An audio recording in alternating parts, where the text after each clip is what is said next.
Essa, essa igreja moderna, né? Linda demais esse pastor. Estou muito alegre de poder estar aqui. Obrigado, Sidney, pelo convite. Deus tem dado para nós uma amizade, né, recente, mas cada dia mais de raízes profundas, né?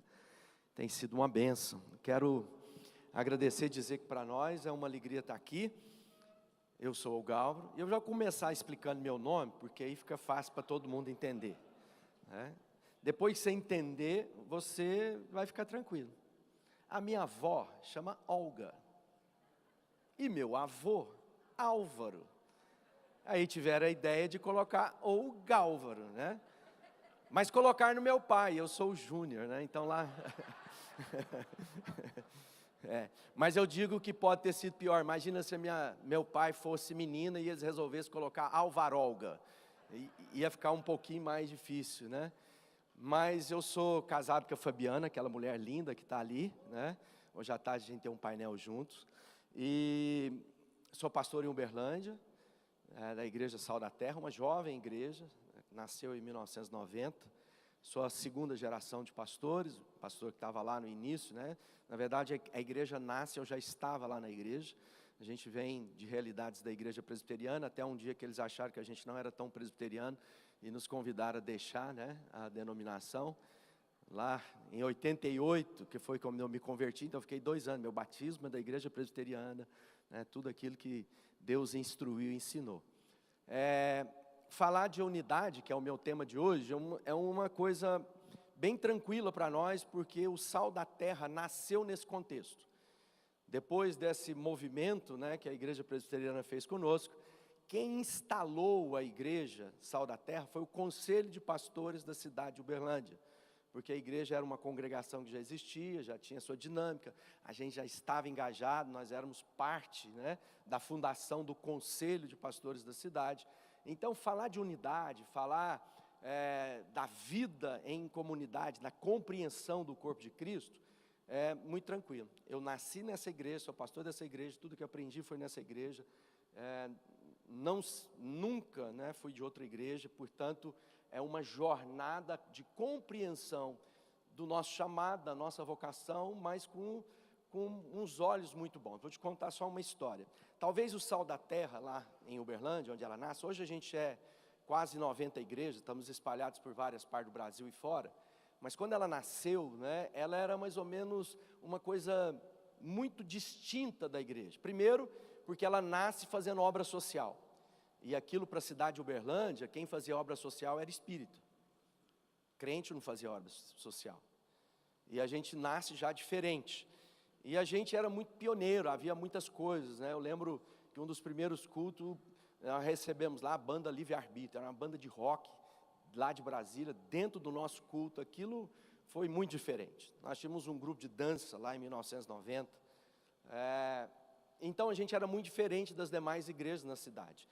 Mas, por mais que sejamos diferentes, ou éramos diferentes, talvez agora um pouco menos, havia sempre um reconhecimento por parte dos irmãos das igrejas a respeito do trabalho sério e tudo isso. Ao ponto de que, agora, recentemente, né, e se tinha uma coisa que era diferente, são os irmãos da Assembleia de Deus na Uberlândia, que a gente tem uma amizade muito profunda.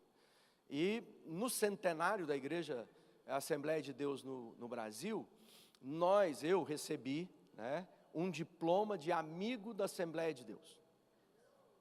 Ou seja, a Assembleia de Deus olhando para nós, que é como no espectro, né, daquilo que é o movimento evangélico, ou a igreja evangélica, como queiram, é muito diferente. No entanto, há um testemunho de amizade, de empenho.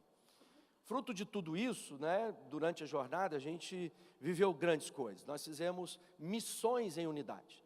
Um movimento chamado Ide às Nações, onde igrejas no Brasil se disporam a fazer parceria com igrejas na Europa para poder levar e enviar missionários. Eu e minha casa fomos missionários na Escócia.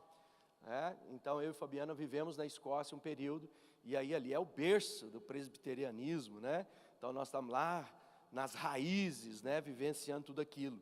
A Edimburgo, que é uma cidade linda, não sei se você conhece Edimburgo, e talvez um grande desafio, porque nós olhávamos para aquela realidade presente era muito diferente da história contada daquele povo que, né, no seu momento de despertamento, de avivamento, de reavivamento espiritual, mandaram missionários para o mundo inteiro, mobilizaram pessoas, né? Há uma esquina lá, a gente às vezes fica pensando que hoje no Brasil nós temos muitas igrejas, né?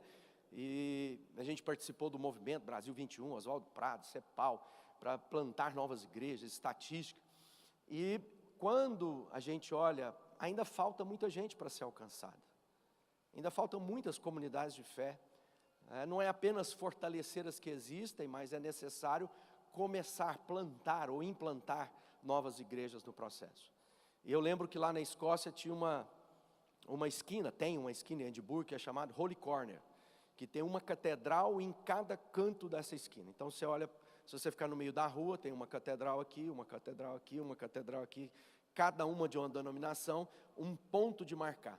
E depois de um tempo, né, quando a gente vivia lá, nós tivemos o privilégio de trabalhar a unidade lá em Edimburgo. Então a gente reunia pastores do Calton Hill, que é um monte que tem no meio da cidade, né? A gente ia lá às 6 horas da manhã para fazer um tempo de oração. Na Escócia, quando eu cheguei lá, estava 14 graus negativos. Então imagina isso, amanhecia às 10 da manhã, anoitecia às 3 da tarde. Né? Choque cultural, porque a gente saiu aqui no dia 26 de dezembro, verão no Brasil, e nos deparando, meu filho era pequeno, era o nosso primeiro filho, 7 meses, a gente chegou lá, dois meninos pensando em mudar o mundo, né? Vai ganhar a Escócia para Jesus. Então a gente aprendeu, numa reunião ali, tempos depois, um grupo de irmãos de várias igrejas se reuniram e nos chamaram lá, porque eles estavam decidindo se ajuntarem, diversas denominações, iam se tornar uma só congregação.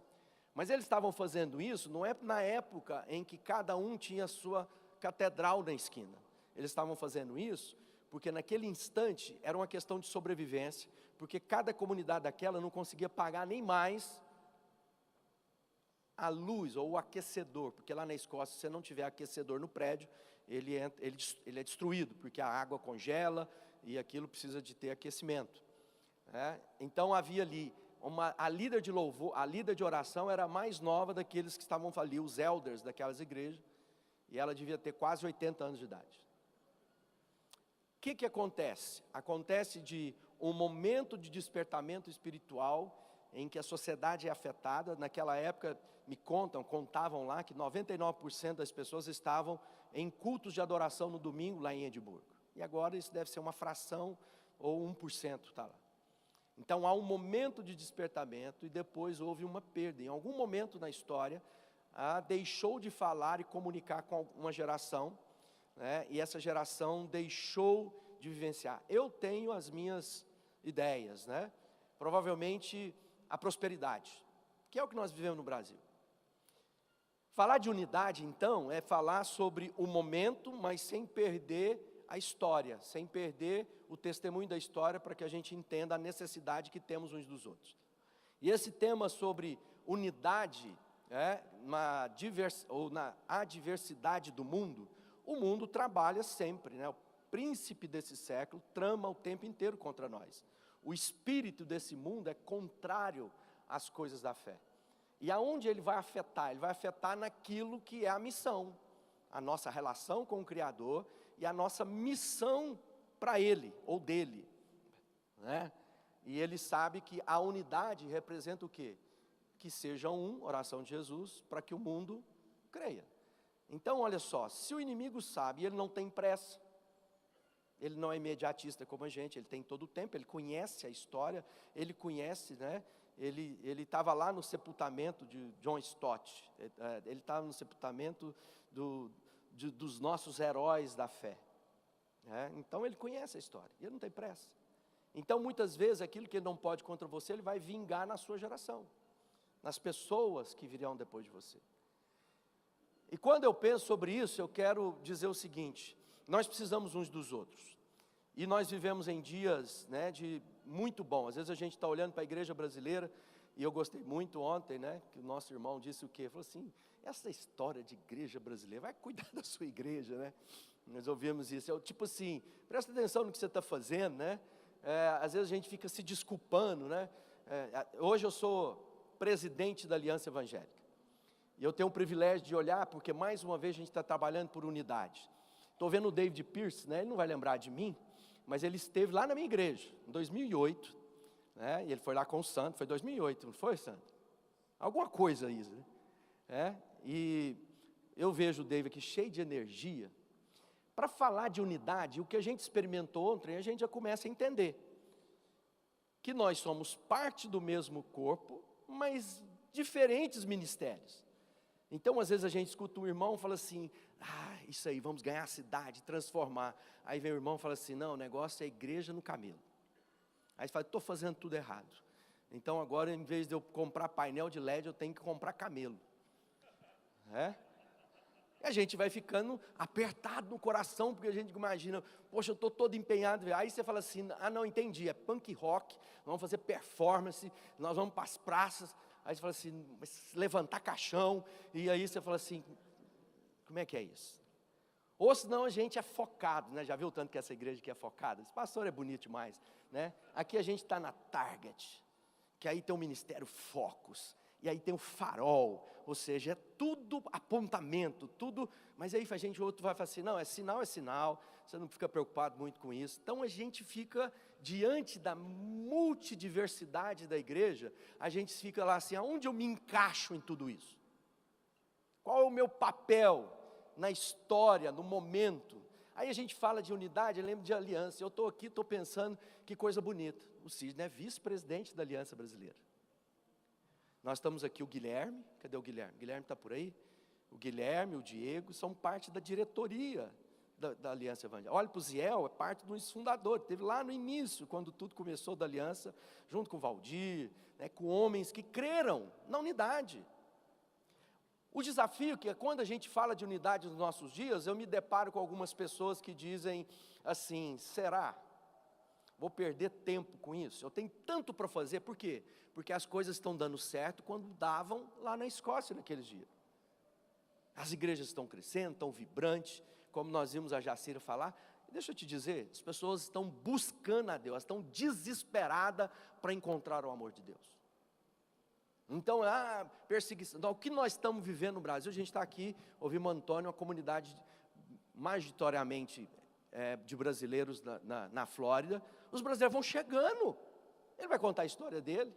De onde veio tanta gente lá? Quase um milhar de pessoas chegando na igreja. De onde estão vindo? As pessoas estão em busca. Onde tem Jesus? Eu quero saber, eu quero dessa água da vida.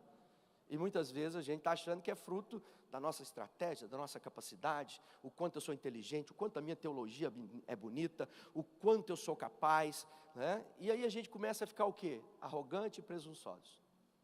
E toda vaidade, todo orgulho precede a queda. Então aquilo que deveria ser, né, a nossa percepção de corpo tem se perdido. E eu quero ler um texto para a gente falar sobre isso, né? Diz assim lá em Coríntios: porque embora seja livre de todos, fiz de escravo de todos, para ganhar o maior número possível de pessoas. Tornei judeu para com os judeus, a fim de ganhar os judeus, para que os que estão debaixo da lei, tornei-me como se estivesse sujeito à lei, embora eu mesmo não esteja debaixo da lei, a fim de ganhar os que estão debaixo da lei. Para os que estão sem lei, tornei-me como sem lei, embora não esteja livre da lei de Deus, e sim sobre a lei de Cristo, a fim de ganhar os que não têm lei. Para com os fracos, tornei-me fraco, para ganhar todos os fracos, tornei-me tudo para com todos, para que de alguma forma salvar alguns. Faço tudo isso por causa do Evangelho e para ser coparticipante dele. Olha só, o apóstolo Paulo está falando conosco a respeito do desafio. E se nós tivéssemos uma pessoa, se nós encontrarmos algum líder que está nessa prática de ser igreja nos nossos dias, a gente vai dizer o quê? Essa pessoa não sabe o que quer. Uma hora está de um jeito, uma hora está de outro. Tem hora que ele parece que é judeu, aí de repente eu encontro com ele, ele está com um discurso falando que não tem mais lei. Então nós vivemos dias que nós somos extremamente críticos às coisas. Aliás, né, quando a gente olha para o Evangelho de Jesus, que é extremamente simples, nas nossas caminhadas e conversas com o Cid, é parecer com Jesus. Isso agrada a Jesus? Então está na sua vida. Não agrada a Jesus? Tira da sua vida. Isso te torna mais parecido com Jesus? Então esforce-se por isso na sua vida. Está vendo que o Evangelho é uma coisa? Então aprendemos ontem, a vida é Jesus. Ou seja, a gente vai complicando, porque Jesus vai ensinando coisas que talvez para a nossa filosofia, a nossa capacidade, a nossa eloquência, a nossa tecnologia, Jesus era simplista demais. Jesus vai ensinar, ele fala de moeda perdida. Uma mulher que perdeu uma dracma. Ele fala de coisas que para nós, fala assim, não Jesus, eu quero coisa mais profunda. Aí ele fala assim, olha para os passarinhos. Você já parou para pensar? A gente estava ouvindo, né, ontem sobre muitas pessoas não querem de fato uma relação com Deus. Mas Deus colocou sinais para nós, não é isso? E um passarinho na sua vida é profeta para dizer, não ande ansioso por aquilo que você tem que comer, beber, morar e vestir.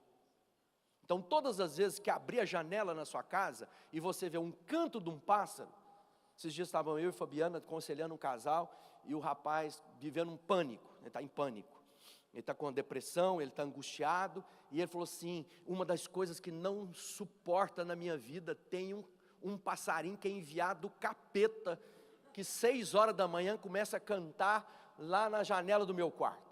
Eu falei para ele assim, você já parou para pensar que esse passarinho não foi enviado pelo capeta, mas ele foi enviado por Deus para te lembrar que você não precisa andar ansioso de coisa alguma? Ou seja, o olhar da nossa vida, de olhar para as coisas que Deus tem e dizer assim, olha só que coisa bonita.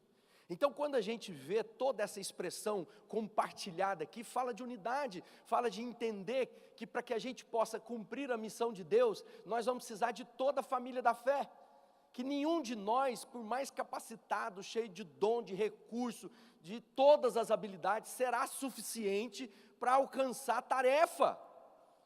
Ele está dizendo, Paulo, olha, eu fiz de tudo para todos, para que de alguma forma eu possa ganhar alguns. Então na nossa vida nós vamos ter que fazer um esforço, e sejamos sinceros, cada vez mais a gente vai entendendo que eu sou parte do corpo, e esse corpo na sua plenitude, que vai ser capaz de cumprir a missão, e não apenas eu como parte dele. E às vezes a gente está vivendo em dias que as pessoas não compreendem e não entendem isso na sua vida, e por isso se tornam presunçosos, arrogantes, né? E a gente está vivendo em dias. Lá em Coríntios fala sobre isso, no capítulo 12, diferentes tipos de dons, mas o Espírito é o mesmo. Diferentes tipos de ministérios, mas o Senhor é o mesmo. Há diferentes formas de atuação, mas é o mesmo Deus que efetua tudo em todos. Então ele está dizendo, olha, você foi levantado para alcançar um povo. Então quando a gente pensa na seara de Deus, e aí a gente tem ouvido aqui, né, da diversidade dos povos, das etnias, das formas, né?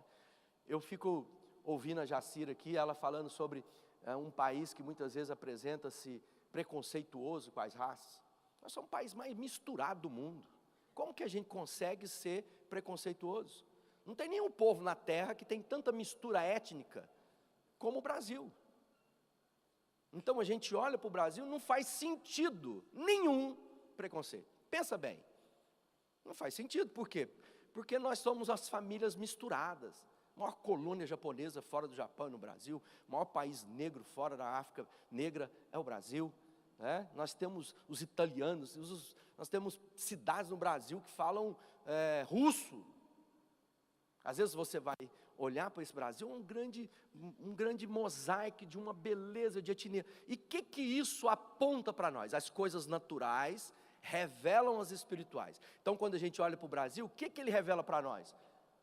A multiforme expressão de ser igreja no Brasil. Nuances do alemão, estruturado, né, cartesiano. Aí a gente vai para o africano, solto, livre. E a gente tem que olhar para isso e falar assim, isso é que Deus quer usar, porque nós somos essa força de compartilhamento com todos os povos, todas as tribos. Nós temos um pastor, e ele é alemão, aí lá no Sal da Terra tem de fato um pastor alemão. E ele veio como missionário católico, há muitos anos atrás, para o Brasil, e ele se namorou, deixou a batina, casou, e porventura foi parar em Uberlândia, e se tornou um dos pastores conosco. Depois nós o enviamos, ele está hoje morando lá em Hamburgo, na Alemanha, com a família dele. Então é um homem dotado, capacitado, um alemão, e ele lá no meio dos mineiros, né, da forma de ser. Nós estivemos lá trabalhando com os ingleses, nós estamos vendo o que? Essa multiforma, e o Brasil tem tudo isso, esse sabor. Então ele vem para o Brasil, ele aprende, né, a vivenciar o evangelho em comunidade, aí Deus o leva de volta e o inserta dentro da sociedade alemã, para que de alguma forma ele possa ganhar alguns. A quem Deus quer que você alcance? Quem você é no meio de tudo isso? E aí a gente tem que entender que se essa beleza da igreja brasileira, eu lembro quando a gente foi fazer o primeiro Tribal Generis. Tribal Generis foi um ministério de trazer, né, tribos, povos. Foi lá que eu conheci o Sandro Baggio, muitos anos atrás, né, o pessoal da cena underground, daí que foi parar o David Pierce lá em Uberlândia, no Tribal. Nós fomos atrás daquilo que Deus estava fazendo no Brasil. Fizemos uma pesquisa, quem estava trabalhando no Brasil entre as diversas culturas urbanas. Aí a gente encontrou pessoas que trabalhavam com sertanejo, pessoas que trabalhavam dentro da cena do country, as pessoas que estavam com surfistas, as pessoas que estavam com motociclista, e fomos trazendo aquele povo numa diversidade, e para conversar sobre plantar a igreja, para alcançar esse povo, que a igreja estruturada naqueles dias não queria receber. Então hoje a gente vê aqui o pastor de uma igreja como essa, batista, falar assim: fiz uma tatuagem. Eu lembro que, na minha história, me convidaram para ser comentarista bíblico, porque tem umas coisas que acontecem na vida da gente que eu fico pensando, eu comentarista bíblico, de um comentário bíblico latino-americano, né? Então eles escolheram líderes latino-americanos, e eles me deram dois temas para mim comentar, que era piercing e tatuagem.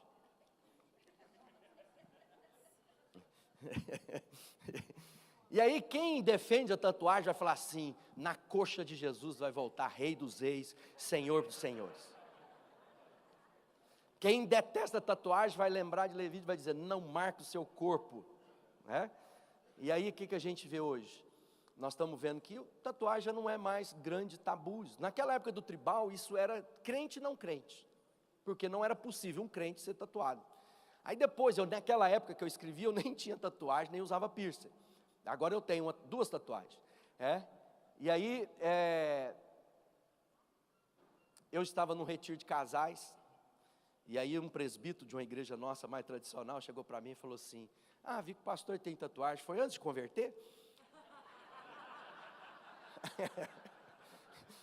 Eu falei para ele assim: não. Então, tá vendo? Aquilo era como na época do Saldatec que nós começamos, bateria e guitarra elétrica era um problema. Falando do mercado da igreja, né? Eu estava ontem ouvindo aqui essa coisa de ser mercado. Eu lembro, o Beto está por aí, do Pão Diário. O Beto foi morar em Uberlândia, né? O Beto era o percussionista do Milad. E eu me converti lá em 88, e a gente tinha uma rede de relacionamento na cidade. A cidade era muito pequena, a gente conhecia todo mundo. Eu conhecia os donos das rádios, das televisões. E eu falei assim: vamos conseguir um programa na rádio FM. Em 80 e pouco aí. E aí eu lembro que o Beto falou assim para mim: nós não temos música cristã contemporânea para tocar 1 hora por semana de qualidade FM. Nós não tínhamos 1 hora de qualidade de música. Então naquela época, o que todo mundo queria ser? Fazer parte, queria ver o CD no Carrefour, queria ver o CD na Americana. Tornou o mercado. O evangelho virou um mercado, não é isso que queria? Alcançou.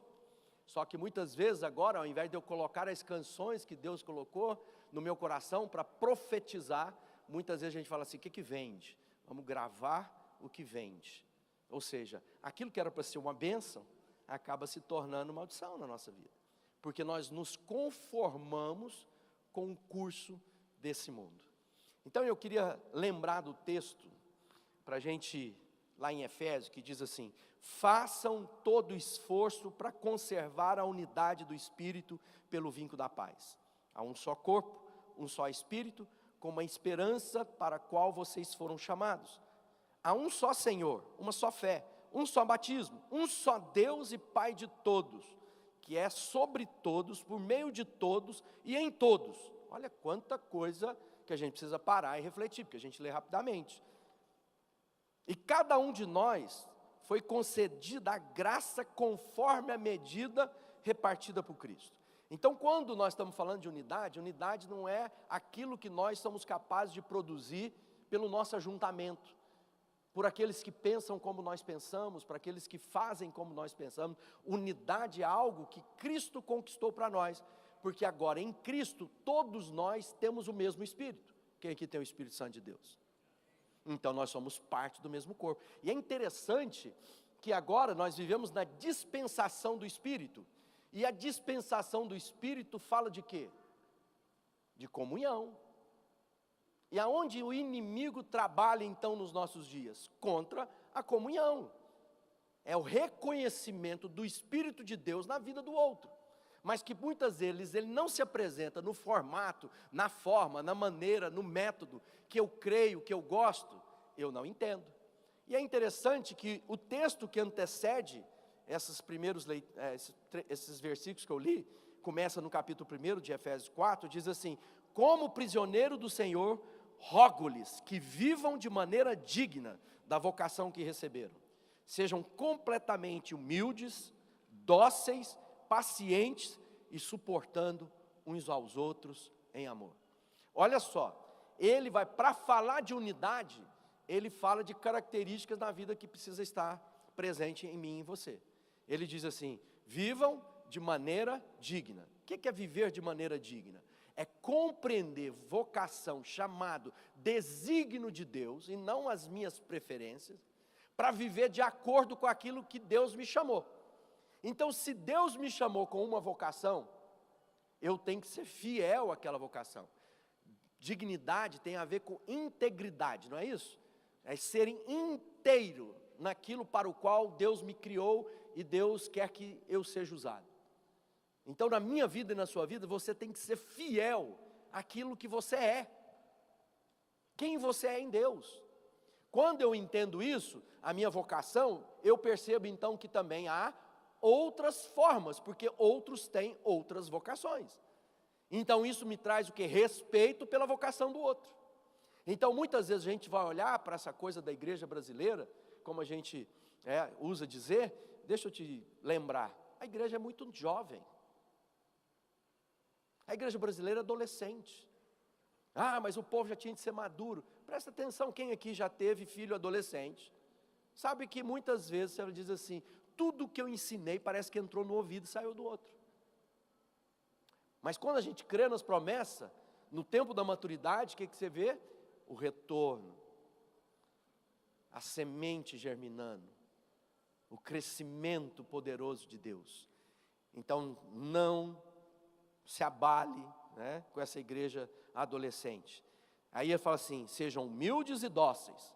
Humildade é entender que eu não tenho tudo para com todo mundo. Eu vou me esforçar, mas eu preciso de outros irmãos que falem a linguagem, que sejam capazes de falar aos beduínos, que sejam capazes de falar aos mestres, que sejam capazes de falar aos atletas, aos homens de negócio. Nós não vamos ter, e nós temos uma presunção muito grande. Muitas vezes nós pastores pensamos que a gente tem resposta para tudo.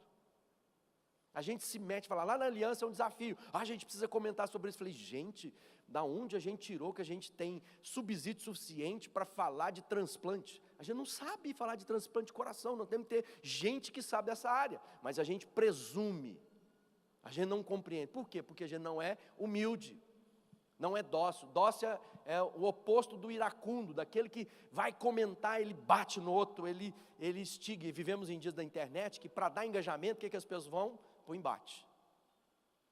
Então ele quer, nem conhece a pessoa, nem conversa, quer dar palpite na vida dos outros. Viramos um tanto de palpiteiro na internet. Qual o objetivo disso? Fracionar, ofender. Sejam pacientes e suportando uns aos outros. Então deixa eu encerrar dizendo isso. Tenha paciência. Unidade requer paciência. o mundo já trabalha contra nós. Se nós não entendemos o outro e dizer, eu não faço o que o outro faz, porque eu não fui vocacionado para isso, mas reconheço que para alcançar esse povo, é preciso de alguém que faça como ele está fazendo. Porque nós precisamos de todo o corpo para completar a obra de Cristo. Põe a mão aí no seu peito. Pai, obrigado por essa manhã. E nós estamos aqui para reconhecer que nós precisamos de toda a família da fé.